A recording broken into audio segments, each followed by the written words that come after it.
Have you ever noticed that certain people simply disappear? Not physically, but in a much more subtle and disturbing way.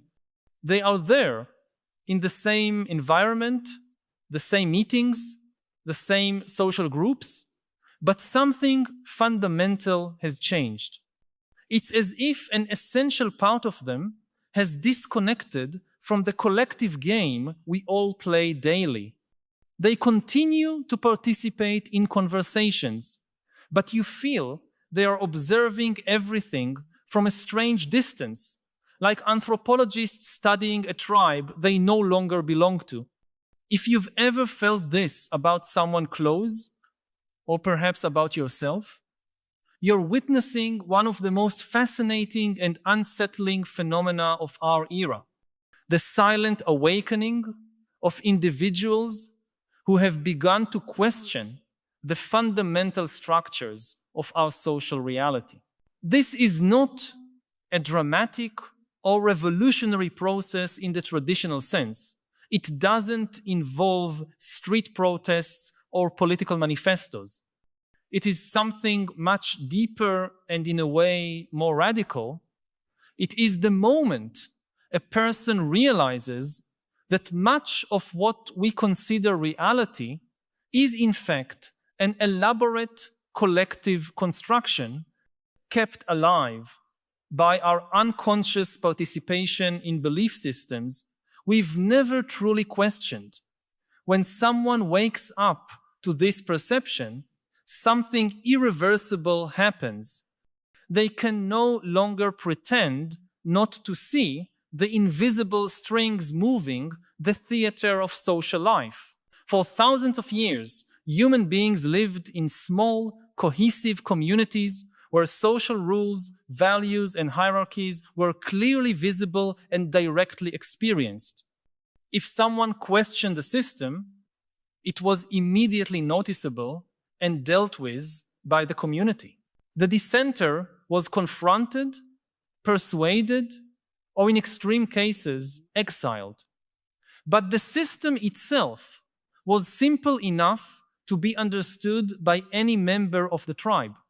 Power relations were direct, consequences were immediate, and the purpose of each ritual or social rule was relatively clear. With the development of complex civilizations, something extraordinary happened. We created systems of social organization so elaborate and multifaceted that no individual can fully understand how they function. We live in a society built on layers upon layers of abstractions.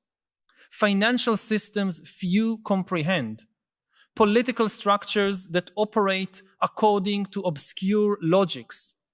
Global networks of production and distribution, and cultural narratives that shape our desires and aspirations in ways we rarely perceive. Most of us navigate this complexity by following learned social scripts, trusting that others know what they're doing, accepting that the system somehow makes sense. But occasionally, something happens in a person's mind. It could be a personal crisis, a profound loss, a moment of silent contemplation, or simply the gradual accumulation of small contradictions that can no longer be ignored. Suddenly, this person begins to see what was always there but remained invisible, that much of what we call reality is an extraordinarily elaborate collective performance. They realize that the global economy depends on stories we tell about the value of money, that political systems work because we collectively believe in concepts like authority and legitimacy, that our personal identity is largely constructed from narratives we absorb from the surrounding culture. This initial perception can be liberating, but also deeply disorienting. Imagine discovering you've spent your entire life in an elaborate game without ever realizing it was a game.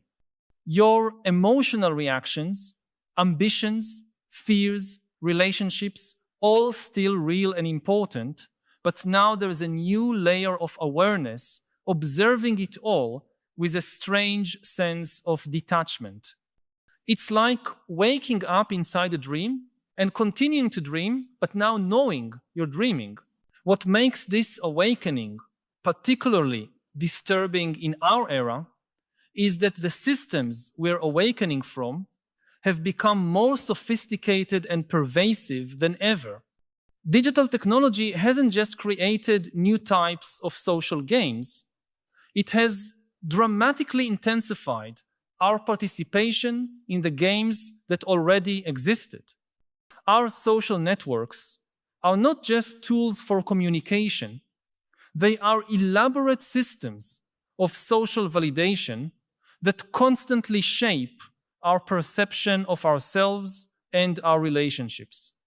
Our mobile devices are not merely convenient, they have become extensions of our consciousness, mediating almost every interaction with the world.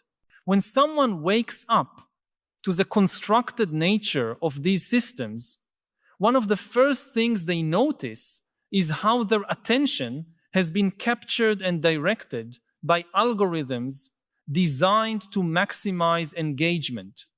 They begin to notice how their emotions are constantly manipulated by news feeds that prioritize content, provoking strong reactions, how their desires are shaped by advertising, using personal data to target them with surgical precision, how their political opinions are influenced by information bubbles that continually reinforce their existing beliefs. I want to pause for a moment and ask, have you ever felt that strange sensation of watching your own life from the outside? That awareness that maybe you're participating in structures and systems you never consciously chose? I know it can be uncomfortable to admit, especially in a world that values the appearance of control and certainty. But if this feeling resonates with you, share in the comments.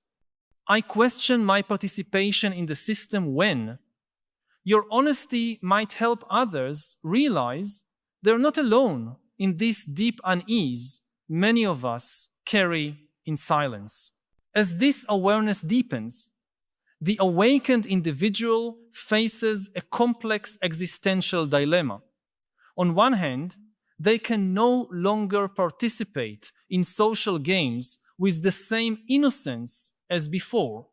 Conversations about careers, material success, social status, cultural trends all begin to feel strangely hollow, as if everyone is reciting lines from a script no one remembers writing. On the other hand, simply opting out of these systems is not a realistic option. We still need to work, pay bills, maintain relationships, care for family. Practical life continues to demand participation in the constructed world, even when you clearly see its artificial nature. This tension creates a very specific kind of alienation.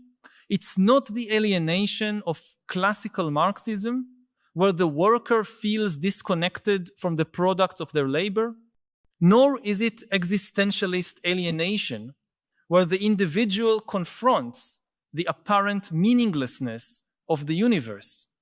It is a subtler, perhaps deeper alienation, the experience of living consciously within a collective illusion, knowing it is an illusion, yet being unable to fully escape it or convince others of its illusory nature.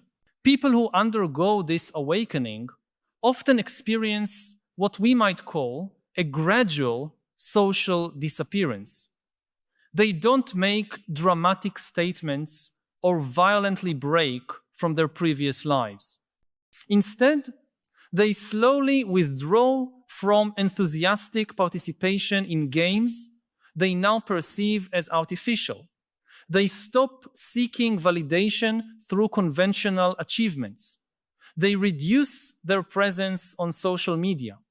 They become less interested in political debates they view as theatrical. Their conversations become deeper but less frequent. They are still physically present, but something essential has withdrawn from the collective game. This process is especially accelerated by the nature of information in our era. Never before in human history have ordinary individuals had access to so much information about the inner workings of the systems that govern their lives. Through the internet, we can read about psychological manipulation strategies used by advertising, the mechanisms through which the media shapes public opinion, the ways corporations influence politics, the psychology behind the addictive design of social networks. This unprecedented transparency makes it increasingly difficult to maintain the naivety needed to fully participate in systems that rely on our unconsciousness to function. At the same time, our era has also produced sophisticated conceptual tools to understand these phenomena. Cognitive psychology has taught us about the biases that distort our perception of reality. Sociology has shown us how social structures shape our individual possibilities. Anthropology has revealed the cultural relativity of many of our most fundamental beliefs. Neuroscience has begun to unravel the mechanisms by which our brain constructs our subjective experience of reality. When these perspectives converge in a person's mind, they can create a devastatingly clear understanding of how constructed our everyday experience truly is. But perhaps the most disturbing aspect of this awakening is the realization that the very search for authenticity or truth can become just another sophisticated game. People who awaken often find themselves drawn to communities of other awakened individuals, only to discover that these communities can develop their own rigid scripts, their own forms of conformity, their own status systems, based on how aware or enlightened someone is considered. The irony is that the awakening from illusion can itself become a new form of illusion. This realization leads to an even deeper level of awareness. Perhaps there is no true outside to systems of social construction. Perhaps human consciousness is, by its very nature, a social phenomenon that always operates through shared structures of meaning. Perhaps what we call awakening is simply the movement from one set of social constructions to another, potentially more sophisticated, but not necessarily more true in any absolute sense. This perception can lead to both despair and a strange form of liberation. Despair because it suggests we may never fully escape the constructed nature of human experience, but also liberation because it removes the pressure to find some ultimate reality behind all constructions. Instead, it opens the possibility for more conscious and intentional participation in the games we choose to play.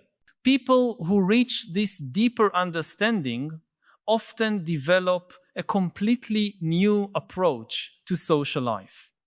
They don't withdraw completely, nor do they participate naively. Instead, they become something like conscious players, engaging with the necessary social systems while maintaining a clear awareness of their constructed nature. They may pursue professional success, but without confusing that success with inherent personal worth.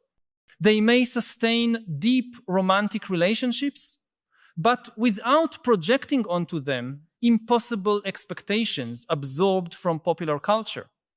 They may engage politically, but without fully identifying with partisan ideologies. This kind of conscious participation requires a delicate and constant balance. It's like learning to dance a choreography whose every step you can see, yet still finding a way to move with grace and genuine joy. It demands developing what we might call ironic sincerity, the ability to fully engage in activities and relationships while maintaining a playful awareness of their constructed nature. Perhaps the most remarkable thing about these people is how they often become more effective in their practical lives, not less, freed from the need to prove something through external achievements. They can focus on what truly matters to them. Without the pressure to maintain a specific social image, they can be more honest in their relationships. By understanding the mechanisms of manipulation around them, they can make more deliberate choices about where to direct their attention and energy. But perhaps the most significant aspect of this awakening is how it affects a person's relationship with suffering. When you understand that much of your suffering comes from trying to meet expectations that were implanted in your mind by systems you weren't even aware of, a deep form of relief becomes possible. It's not that all problems disappear, but the nature of suffering fundamentally changes. Instead of being something that happens to you, it becomes something you can observe and understand. This transformation in the relationship with suffering has implications far beyond individual experience. When enough people in a society begin to awaken in this way, the entire social structure begins to change. Systems that rely on unconscious participation start to lose their effectiveness. New forms of social organization become possible. New ways of relating to technology, work, consumption, and relationships begin to emerge. We may be witnessing the early signs of this transformation in our era. The growth of movements like mindfulness, the increasing search for a life with purpose, the popularity of contemplative practices, the growing interest in philosophy and psychology, all of this can be seen as manifestations of a gradual collective awakening. Even the rising interest in conspiracy theories, although often distorted, may reflect a correct intuition that there are layers of reality that usually remain invisible, but this awakening also presents new challenges for society as a whole. Economic systems that rely on status-based consumption may become unsustainable when enough people stop finding meaning in material acquisition. Political systems based on emotional mobilization may lose their grip as people become more aware of how their emotions are being manipulated. Educational structures designed to produce obedient workers may need to be completely reimagined once students begin to question the very foundations of what they are being taught to value. Artificial intelligence and emerging technologies add an extra layer of complexity to this process. As machines become capable of performing many of the cognitive functions that define human labor, we are forced to question not only how we organize our society, but what it means to be human in the first place. If much of what we consider uniquely human can be replicated by algorithms, what unique role do conscious human beings have in the universe? This question becomes even more urgent when we consider that the same technologies that can replace us in many tasks are also incredibly effective at influencing our thoughts and behaviors. We are creating AI systems that not only can do what we do, but that are better than us at convincing us what to think, feel, and want. In such a context, the ability to maintain critical awareness over our own mental experience may be one of the few distinctly human advantages we have left. I need to pause for a moment and ask directly, which aspect of this future we are building stirs the most unrest in you? Do you also lie awake at night thinking about what it means to preserve our humanity in a world of increasingly intelligent machines? Share in the comments. My greatest fear about our future is. Your reflection may help create a space where we can honestly discuss the collective challenges we all face. But perhaps there is reason for cautious optimism. The same process of awakening that can be disruptive for individuals may also be the beginning of a more mature and conscious form of human civilization. For the first time in history, we have the intellectual and technological tools to clearly understand how our societies function. We have the capacity to design social systems more intentionally, rather than simply inherit structures that evolved unconsciously over millennia. Imagine a society where education focuses not only on transmitting information or technical skills, but on developing the capacity for metacognition to observe and understand our own mental processes. Imagine economic systems consciously designed to promote human well-being and ecological sustainability instead of blind growth. Imagine technologies developed with full awareness of their psychological and social effects, designed to amplify our capacity for awareness rather than capture it for commercial purposes.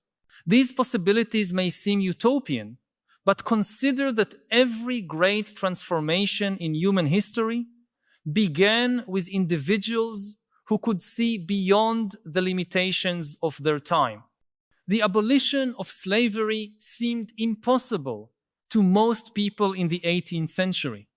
Representative democracy was unthinkable for societies organized around absolute monarchies. Women's rights were considered contrary to human nature for centuries. In every case, changes that seemed impossible became inevitable once enough people began to question fundamental assumptions that had previously been accepted without question. What makes our era unique is the speed at which information and perspectives can spread. An idea born in one person's mind can reach millions within hours. Communities of people who share similar perspectives can form instantly across continents. Individual awakening can become collective awakening faster and more thoroughly than ever before. But this also means we are in a race against time. The same technologies that enable the rapid spread of awareness also enable sophisticated manipulation of awareness on unprecedented scales. Social control systems based on digital surveillance and algorithmic behavior modification are developing rapidly. If we do not develop our collective capacity for critical awareness quickly enough, we may find ourselves living in a form of totalitarianism more subtle and effective than anything Orwell imagined. The central question of our era may be this: will we awaken to the constructed nature of our social reality quickly enough to consciously take control of our cultural evolution? Or will we be controlled by systems that understand our psychology better than we do? This is not a question that can be answered by experts or political leaders. It is a question each of us must face individually, and one that can only be answered through our collective choices. The silent disappearance of people who have awakened from the system may paradoxically be the first sign of their reappearance in a more conscious and intentional form. When someone withdraws from games they see as empty, they create space to discover which games are truly worth playing. When they stop seeking validation through conventional channels, they may begin to build more authentic sources of meaning. When they question the narratives they were given, they may begin to co-create stories most suited to the unique challenges of our time. Perhaps what we are witnessing is not really a disappearance, but a metamorphosis. Like caterpillars that dissolve in their cocoons before emerging as butterflies, perhaps some people need first to retreat from old structures before they can help build new ones. The silence may not be apathy, but preparation. The withdrawal may not be escape, but the gathering of strength for a deeper form of engagement. If these reflections resonated with your own experiences of questioning the structures around you, if you recognized yourself in this journey of gradually awakening to the constructed nature of much of what we consider reality, I invite you to join a growing community of people navigating these deep waters together. Subscribe to the channel to continue this exploration of the big questions that define our historical moment. We don't offer easy answers or comforting formulas, but a space for honest contemplation about the extraordinary challenges and possibilities of living consciously in a time of radical transformation. This is a conversation we need to have, and it's a conversation that can only happen when curious and courageous minds come together to look clearly at what's really happening beneath the surface of our everyday lives. The future of human consciousness may depend on our willingness to do exactly that.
Action without judgment, to just see things as they are, this is what liberates.